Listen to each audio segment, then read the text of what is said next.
नशा न करना मान लो कहना, प्यारे भाई बहना होगी बड़ी खराबी।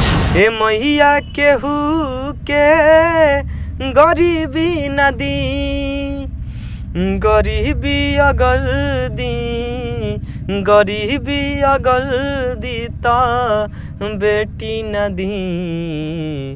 ए मैया केहू के गरीबी न दी, पर दिन बिगड़ल जाता रूपवा के दशा नासा, छोड़ब कि ना तोहरे फिक्रिया हमार बिगड़ल बा दशा नासा, छोड़ब कि ना।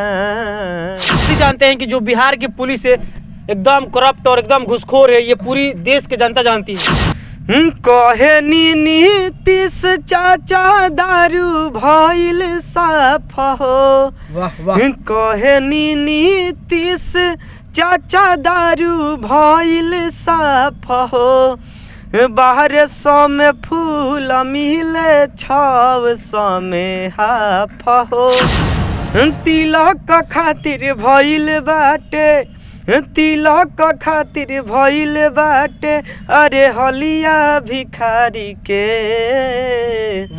लोगवा लोगवा लोगवा दहेजवा मांगेला हथवा पसारी के। बीड़ी न पीना भैया जलेगा कलेजा बातों बात में, रातों में होगा असर नींद न आएगी रात में।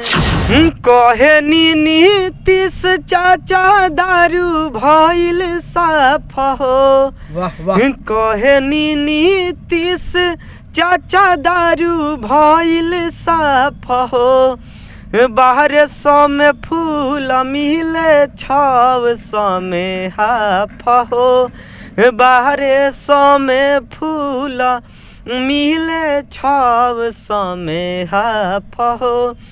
जेने देखा मिलता दारू रोक ना बावे यार हो, बाहर 100 में फूल मिले 600 में हाफ हो। यही गाना है। देखिए इन्होंने कहा कि 1200 में फूल मिले और 600 में हाफ हो, और ये कहना उचित भी है क्योंकि आपको शराब तो सिर्फ खाते में ही बंद है, लेकिन शराब आपको होम डिलीवरी भी मिल जा रही है। अच्छा, आपने कोई और भी गाना गाया है जो कि लड़की जो सोलोनी नाम की जो लड़की वायरल हुई है, उसी टाइप का कोई और गाना थोड़ा सा आएंगे कि वो भी? ये गाना शराबबंदी मतलब ना पीने के लिए है ये गाना। हाँ, थोड़ा सुना। नशा न करना मान लो कहना, प्यारे भाई बहना होगी बड़ी खराबी, होगी बड़ी खराबी। नशा में डर है नशा जहर है, जीते जी मर जाना होगी बड़ी खराबी, होगी बड़ी खराबी। दिन पर दिन बिगड़ल जाता रूपवा के दशा नासा, छोड़ब कि ना तोहरे फिक्रिया हमार बिगड़ल बा दशा नासा, छोड़ब कि ना। दारू न पीना भैया पागल फिरोगे तुम बाजार में, रोते रहेंगे बच्चे पत्नी रहेगी इंतजार में। बिकेंगे गहना मान लो कहना, डर डर ठोकर खाना होगी बड़ी खराबी, होगी बड़ी खराबी। नशा में डर है नशा जहर है, जीते जी मर जाना होगी बड़ी खराबी, होगी बड़ी खराबी। देखिए ये गाना आपने सुना, ये गाना गाकर एक रोहतास की लड़की जिसका नाम सोलोनी हो, वो रातों रात सोशल मीडिया पे छा गई है, और वही गाना को सेम टू सेम इन्होंने सुनाया।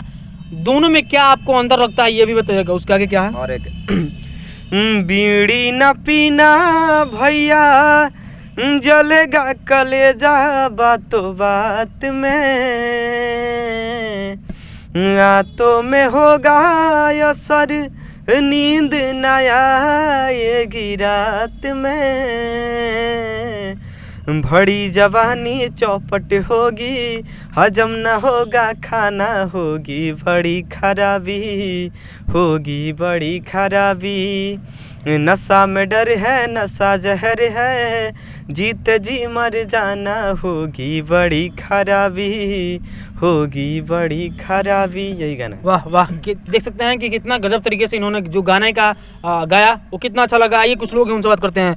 कैसा लगा आपको गाना? गाना काफ़ी अच्छा है और ये बहुत अच्छा गाना भी गाते हैं। हम लोग पहले भी इनका गाना सुने हुए हैं और ये जो गाना गा रहे हैं और समाज के लिए भी काफ़ी अच्छा है, क्योंकि आजकल देख ही रहे हैं कि दारू बंद है, उसके बावजूद भी लोग दारू पी रहा है और लोग कोशिश भी कर रहा है कि दारू मतलब नहीं लोग पिए।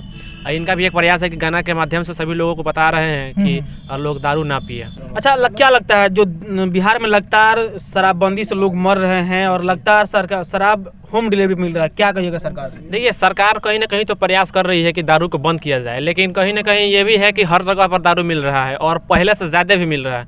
पहले क्या था कि लोग दुकान में जाकर दारू खरीदा करते थे और अब है कि उनका घर पे पहुंच जा रहा है और इससे पब्लिक को ही प्रॉब्लम है। पहले इसमें कौन विफल है, सरकार विफल है या सरकार के कर्मचारी विफल है? सरकार तो प्रयास कर रही है, लेकिन सरकार में कहीं ना कहीं उनके कर्मचारियों में दिक्कत है, जिसकी वजह से ये चीज़ें हो रहा है। क्योंकि मान लीजिए बिहार में जब बंद है तो कहीं ना कहीं बाहर से आ रहा है दारू, जब बाहर से आ रहा है तो जब सरकार के जो कर्मचारी है, जो पुलिस विभाग है, घूसखोर है।